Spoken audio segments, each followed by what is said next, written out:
Well, Wrestlemania Night 2 is in the books. Welcome back, everyone, to another episode of the Figure Four Podcast. My name is Doug. Here we go. We're going live again with all the results of tonight, what we thought of the matches, and what the overall score was. So, ready or not, here we go. Let's get at it. Okay, so the first match on Night 2 was Brock Lesnar versus Obafemi.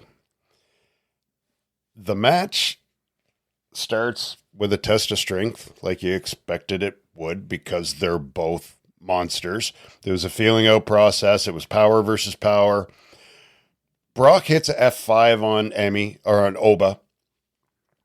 Oba kicks out, and out of nowhere hits him with a sit-down power bomb and gets the win. That was basically this match. There wasn't a lot really to talk about. And at the end of the match, Brock kind of lays everything in the ring, his fists, his gloves, his boots. He's done. I mean, the dude is almost 50 years old. He's been a monster for years. I gave the match itself, like, I thought it was going to be longer. I thought there was going to be a lot more hard hitting. There wasn't, but I mean, it is what it is. I gave it 2 stars for the match itself, just because it was short and it was a couple of power moves, and that's it. With Brock basically looking like he's calling it a career, I gave it 2.5, because that was kind of a cool surprise at the end. What did you take? Considering how short it was, I was expecting a lot more out of the match. I mean, to me, it seemed like a match that Vince would have booked. 2 big monsters throwing each other around the ring. Yeah. For what it was, aside from it being a little bit short, I was kind of on the fence between 2.5 and 2.75. Yeah. And again, it's how you feel. I thought the match was okay. I thought there was going to be more. Yeah.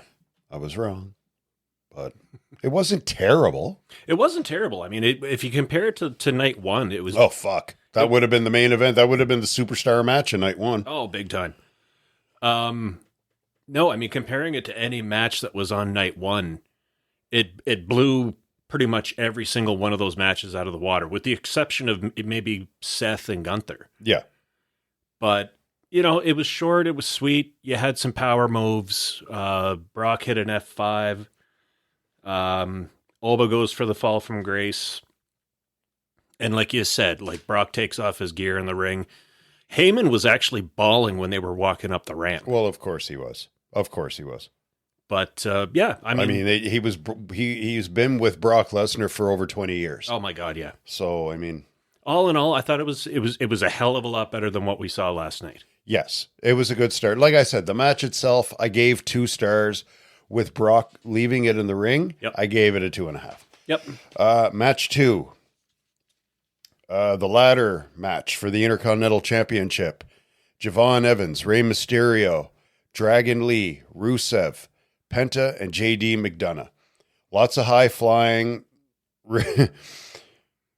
Rusev got put through a ladder, which kind of like put him away from the match for a long time, which I didn't mind, because I said right from the beginning he was the retarded stepchild. Yeah. He was going to be the one to fuck every cool move up, and I'm glad that was kind of a way to keep him out of the match. Yeah.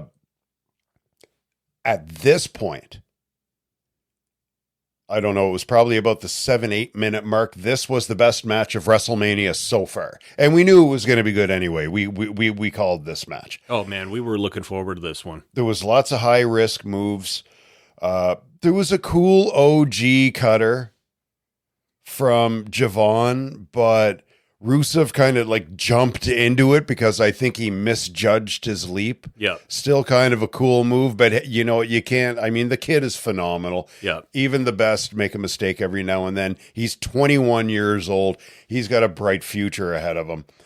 Penta winds up retaining the Intercontinental Championship. There were lots of cool Mexican destroyers in this match. And again, I'll keep saying it. Rusev wasn't a huge factor in this match. That's what I really liked, because I thought if he was more involved, it would have took away from the match. I gave this match 3.25 stars.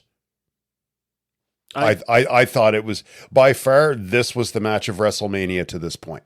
Like I said, we were looking forward to this match. At least I was. When it was first announced that it was going to be a 5-person, like a 5-person ladder match, I'm like, okay, but if you've only got 4 people that are actually like high flyers in the match, yeah, and then you got Rusev. When they introduced Ray, I'm like, oh, okay. The equation has changed a little bit. Exactly. Penta hitting JD with that Mexican destroyer on the ladder. Yeah. Dude, oh my God. Again, JD taking bumps. Mm-hmm. And I can't wait. I can't wait for him to get his shot. He's going to be a champion at one point. And again, we talked about this. He's never going to be a world champion, but he'll be like an Intercontinental champion, United States champion. Yeah. But his time is coming. He's gonna have a title. What'd you get? What did you rate the match? I gave it 3.5. Yeah, that's fair. It was good. It was the match of WrestleMania so far. Third match, U.S. Championship. Sami Zayn versus Trick Williams. Trick came out with 100-yard train on his coat. I wonder how, was he legit out of breath by the time he got to the ring? Like, I saw him sweating, but it's like, are you sweating from pulling that thing all the way down the ramp? Or is that just like spray water, baby oil? Like, man, that had to have been heavy. That had to have been heavy. Like, I was tired just watching him when he got halfway down the ramp. Was it exactly the outcome that I was hoping for? Like the way that the match itself went? We had talked about this on the road to WrestleMania, that we were hoping that Sami was going to lose and absolutely lose his mind. Yes.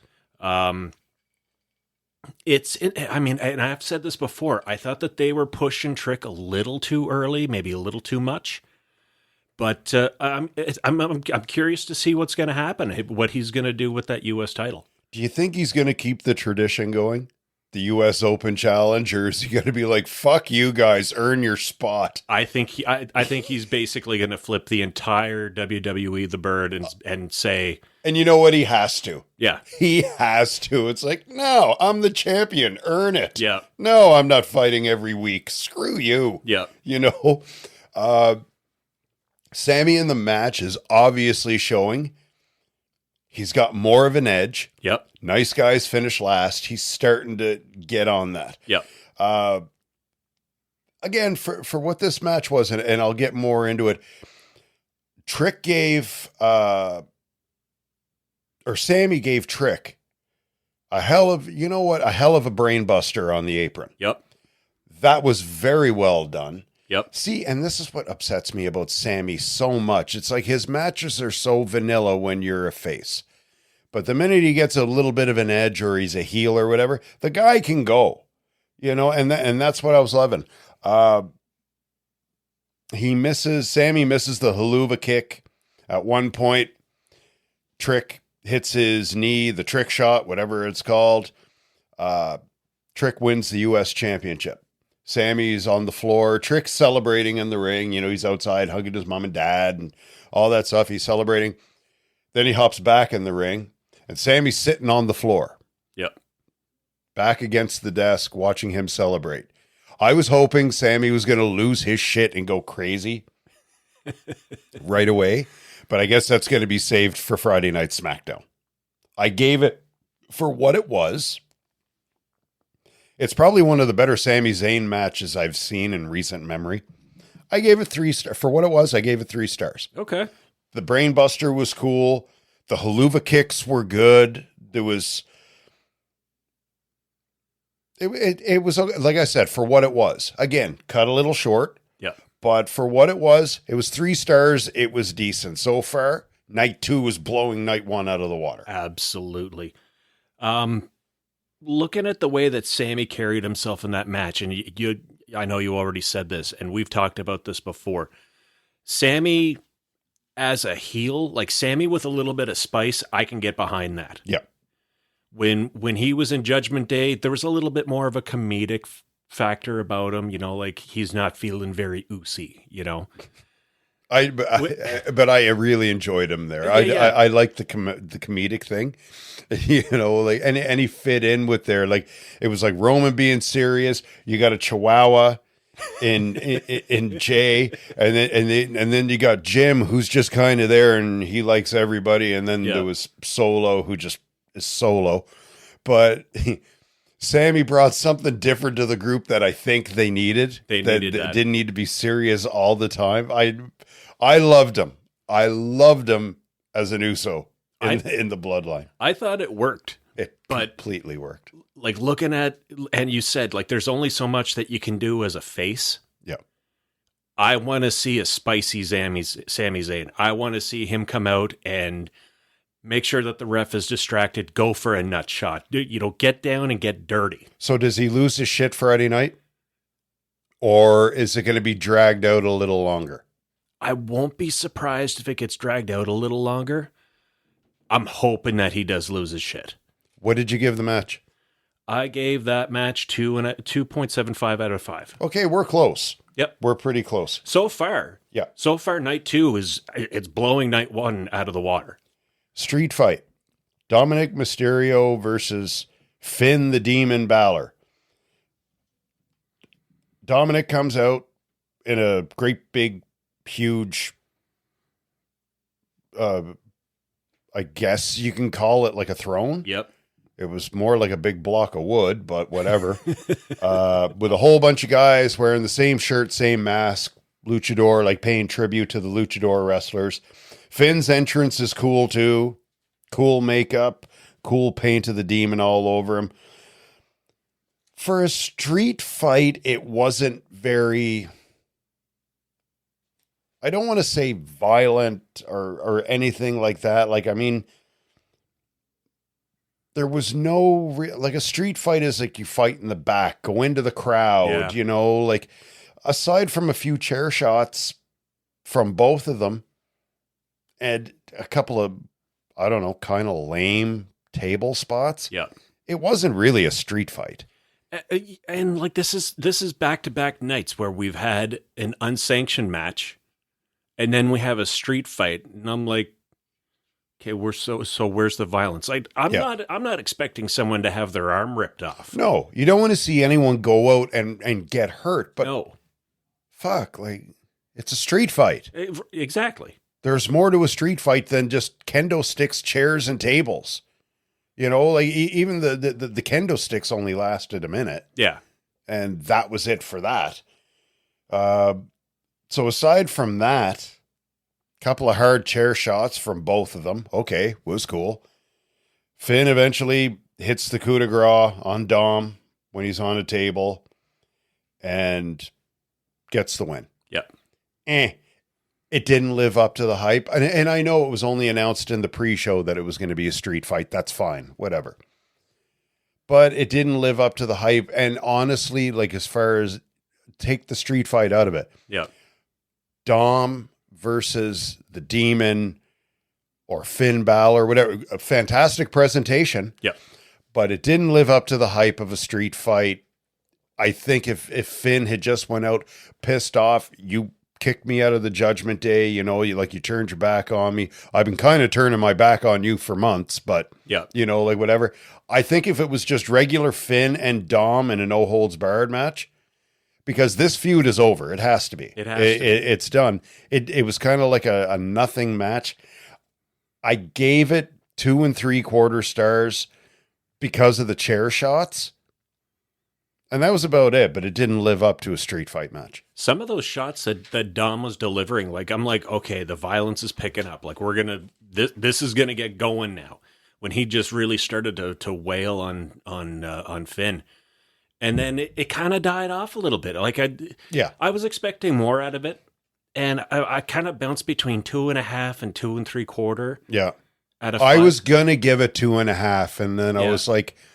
But I always take into account the presentation. Right. The entrances were kind of cool. It wasn't like they just walked to the ring. Yeah.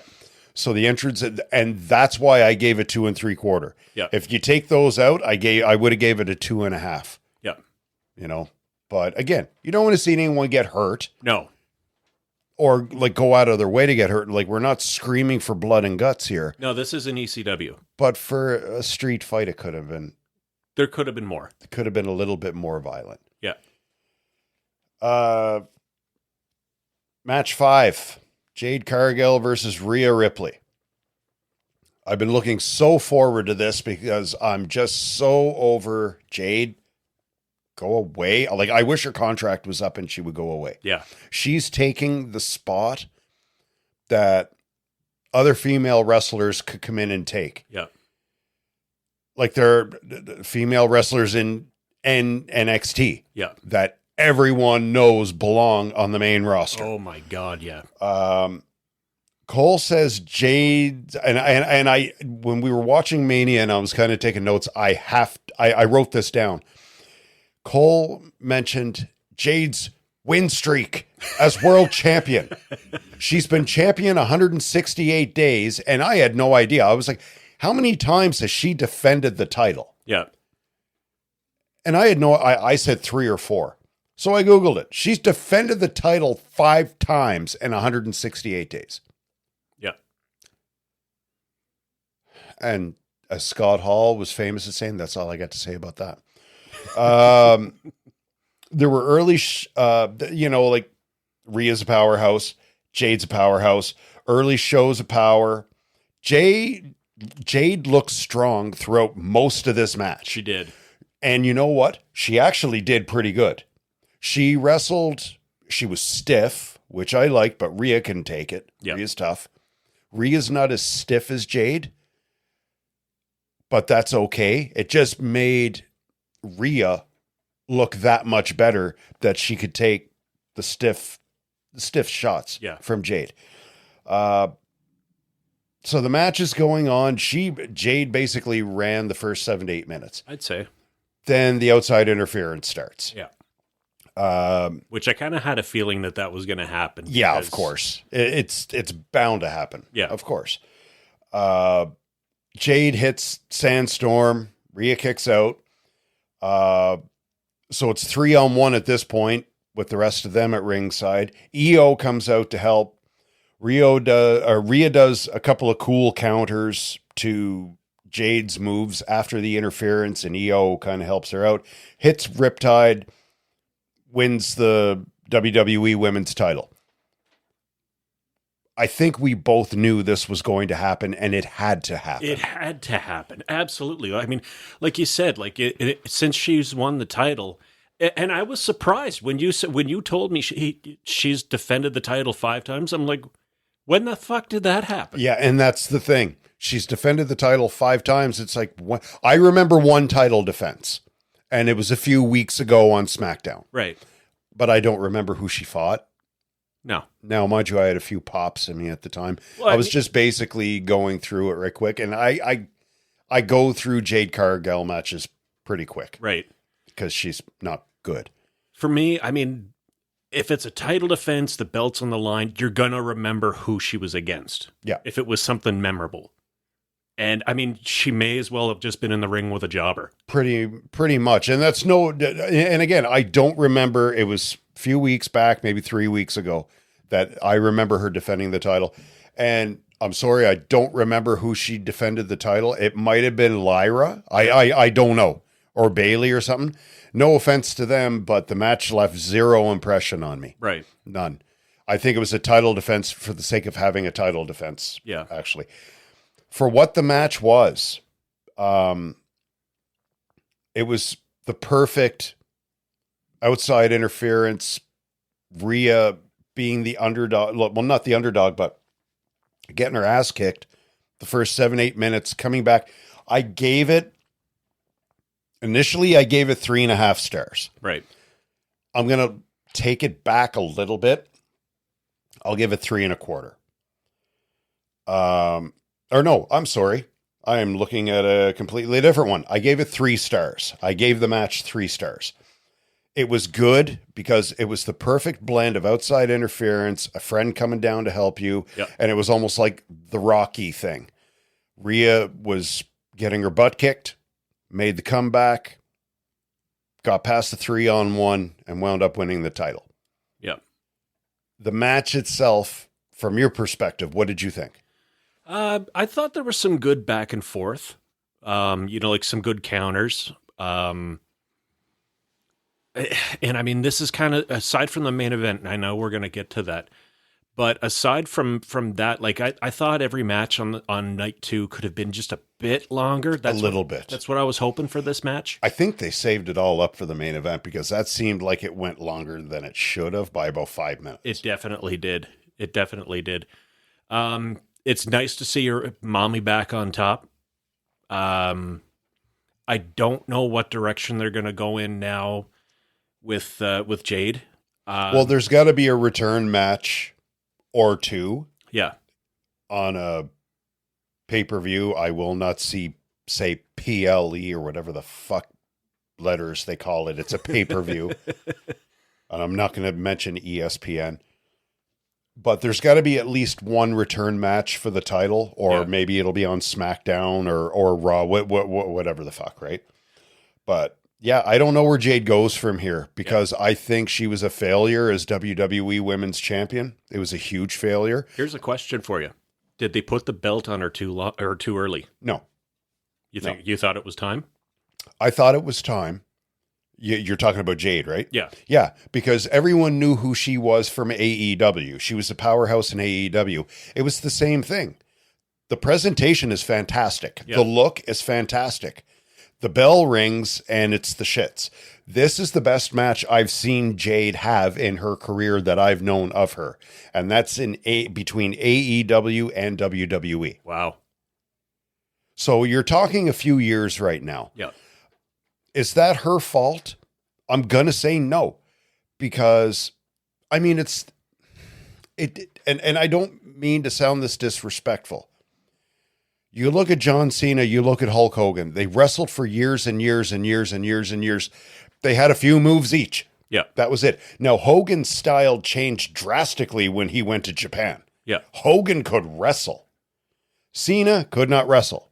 Well, Hogan needed to change his style because he wasn't any longer, that big, massive dude. Like, as he trimmed down, he had to add to his repertoire. Like, I watched Hogan give enziguri kicks. Yeah. I watched Hogan come off the top rope and not be completely clumsy in Japan.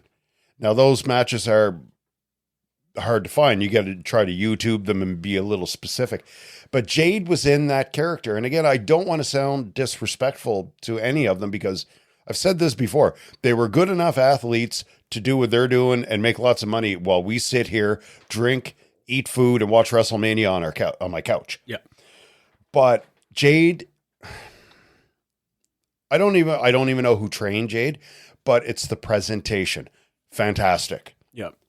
The spectacle is fantastic. And tonight she had a fantastic match with Rhea. She looked strong. She was stiff. She was hard. This is the best match I've seen her in. Yeah.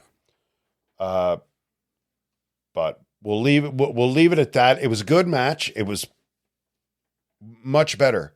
It was completely different than what I expected. I thought it'd be the regular back and forth. Yeah. I didn't expect her to dominate Rhea for most of the match. And she did a good job of dominating her. She really did. I have to give her credit. I can't hate on her the way I have hated on her for months. She did well tonight, but where they go with her after a few returns, I can't see them putting the championship back on her. Not in the short term, at least. I think something needs to change. Not necessarily with her style. And like you said, like the presentation is there, but something needs to change. I don't know what it is. I don't know if she's great in the ring. I'm not taking anything away from her skill, but she's missing, in my eyes, she's missing something. She's got the look. She needs to wrestle more. Yeah. That's the fucking problem. Like I said, 168 days and 5 title defenses. Yeah. People are tired of seeing you walk to the ring with this presentation, talk, and leave. Say, I'm that bitch. Well, that's fantastic. Yeah. But can you wrestle? Yeah. But anyway, we'll move on. I gave it 3 stars. What did you give it? I gave it 3. You gave it 3. Okay, so we're the same. The main event. Oh, before we get to the main event, I got to say this. So John Cena comes out. He announces the I was going to say the population. He announces the attendance for tonight, 55,255. So between two nights, it was 106,072. And all of a sudden, Miz and what is that other thing? Kit Wilson. Kit Wilson, yeah. Toxic. Comes out, starts bitching and complaining, and Danhausen comes in, driving his little coffin car with a bunch of midgets. And I love Michael Cole. I don't care what you people say on social media. They're midgets. And there was a kid or two in there. They weren't just midgets or whatever. That was one of the, and I didn't take a lot of notes on that. I was just sitting down and watching it. It was hilarious. It was awesome. It was funny. It was good. Eventually, Miz and Danhausen have to go at it. Yeah. They have to. Can I just say that segment alone, I gave it a 5. I didn't even judge it. I didn't give it a rating. I sat down and I loved it. It was good. It needed to happen. Yeah. And poor John Cena's there. He had tears in his eyes from laughing. My life is awesome. So now we go to the main event, match 6, the World Heavyweight Championship, Roman Reigns and CM Punk. I had a timer set for Roman Reigns' entrance. I was sure it was going to be a 10-minute entrance. And I was way off. From the time the music started to the time it ended, 6 minutes, 26 seconds. So, sorry, Roman. I guess you're not as slow as I thought. There's still some matches, though, from night 1 that didn't even last that long or came close to around the same time. Yeah, around the same time as Roman's entrance. Figure that one out. So, Roman is main eventing his 11th WrestleMania. That's a record. Well, he's already broken the record. Hogan is the closest, main eventing 8. So there's a little stick tap to Roman. There was attitude from both of them to start. There was lots of, can you top this? Not much early, but Roman kind of like the first big spot in the match. Roman takes Punk off the table, press slams him onto the floor. There was not a lot going on in this match. Not really. Like it was a slow pace. So you're kind of hoping in the back of your mind, I hope they're saving it. The match finally picks up. Roman puts Punk through the table. At first he picked up the stairs and hit him with the stairs. Did he not? Now, at that point, it was right in front of the referee. Yeah. This is not a no-holds-barred match. It should have been a DQ right there. In any other world of professional wrestling, that's a disqualification. Yeah.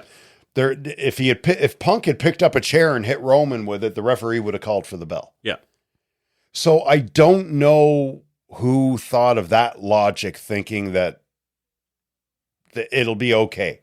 We'll just change that. But whatever, the match continues. Punk winds up, gets busted open. Roman's beating on him a few times while he's hanging upside down, hits him with a couple of Superman punches. The drama is building. Oh, the referee's got to do something here. Punk's defenseless, blah, blah, blah, blah, blah. Punk starts fighting back, and then they start doing the usual that WWE loves to fucking do. They start using their own finishes. And, of course, there's a kick out. Yeah. Never, when you have two big stars like that, Punk is not going to win the match with a spear or Superman punch, and Roman is not going to win the match with a GTS. No. Can we please put a fucking hold on these false finishes? You need it. I understand. Look at WrestleMania 3. Yeah. Savage Steamboat. 1, 2, kick out. Those aren't false finishes. Those are covers. Yep. No one is using each other's finishing move. You don't slug someone in the face and go for a cover. Yeah. Everyone knows you're going to kick out. They need to pull that back a bit. It's getting fucking irritating, and it's doing is making, and when you do hit your finish on someone, I think we talked about this last night at one point. When you do hit your finish, stop kicking out. Yeah. It's taking a finishing move is supposed to be a devastating move where the crowd is like, "Oh, he's not getting up." Yeah. You're taking away from the finishing move and the whole point of having a finishing hold. Yeah. Anyway, I digress from that. So Punk starts fighting back. Now there's a few things that start happening in this fight, and they're really cool. Punk puts on the Olafaula, however you pronounce it. He goes for the spear. Roman catches him, chokes him. Punk gets out of it, puts the Anaconda Vice on him. Roman gets out of that, puts another choke on Punk. Punk goes for the sharpshooter, but falls back into another choke. It's a cool, the way everything is falling in place. Yeah. Like, it's not too forced. It's happening pretty organically. It's really back and forth at this point. Punk then takes the tape off, starts undoing the tape, throws it at Roman. The referee picks it up, turns his back, walks away. Punk hits him in the peas. Roman goes down after a GTS. Punk goes for the cover. Roman kicks out. He put Roman through a table, gets another GTS. Roman falls on Punk. Punk goes for another GTS, but the drama. He doesn't have anything left. He collapses. He can't hold up Roman. Roman gets up, hits the spear, a couple of spears. Roman wins the World Heavyweight Championship. Again, we talked about it earlier. I think the match lasted about 5 minutes, 5 to 7 minutes too long. It was a good build-up. There was good drama.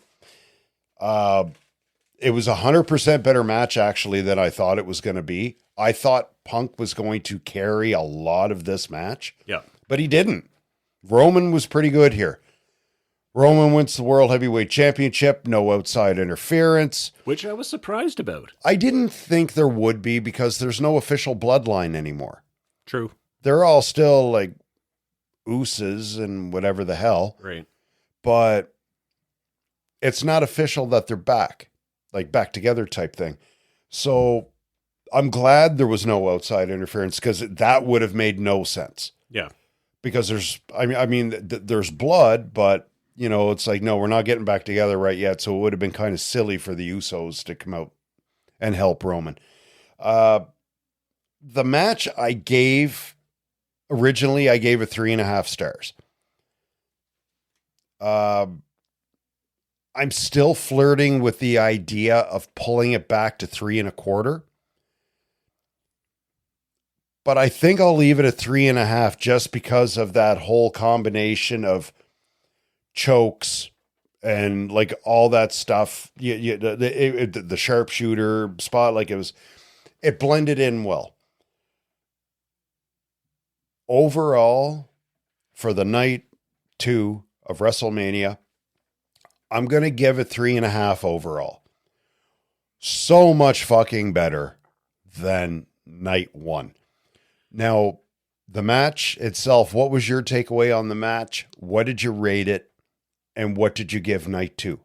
Overall, I mean, it was good to see like you said, like early on we had the exchange. There was the back and forth, kind of like a feeling out. You know, who's going to be the first to, not necessarily cave, but who's going to be the first to slip up, and who's going to capitalize on that. Honestly, I was expecting just a bit more out of the match, like in terms of like moves and holds and stuff like that. Yeah. But at the end of the day, I had a feeling going into this match, it wasn't going to be your typical wrestling match. You're going to have a bit of brawling. 100%. Yeah. You're going to have some cheap shots. There were some times in that match that Roman looked like he was gassed. Well, of course he was. When was his last match? Oh, Jesus. Months ago? Yeah. Jesse Ventura said it in WCW years ago about Lex Luger. I mean, Lex was in the best shape of his life. He was getting ready to defend the United States Championship. I think it was against Sting. But he hadn't been on television or in the ring for months. Yeah. And Jesse Ventura, I'll never forget this quote. He said, "You can lift all the weights you want and ride all the stationary bikes you want.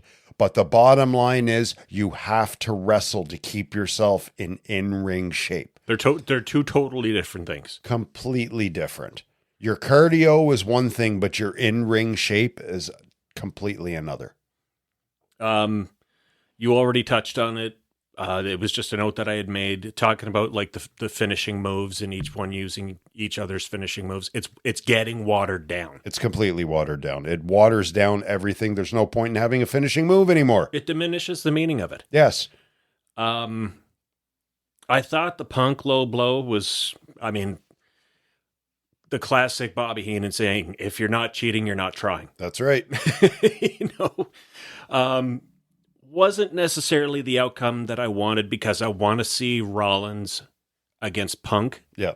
Just because of the history that's there. Now, Rollins also has a history with Roman. A bigger history.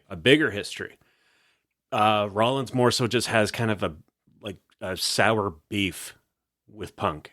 Yeah, he does. Yeah. Roman hits 2 spears, comes out with the win.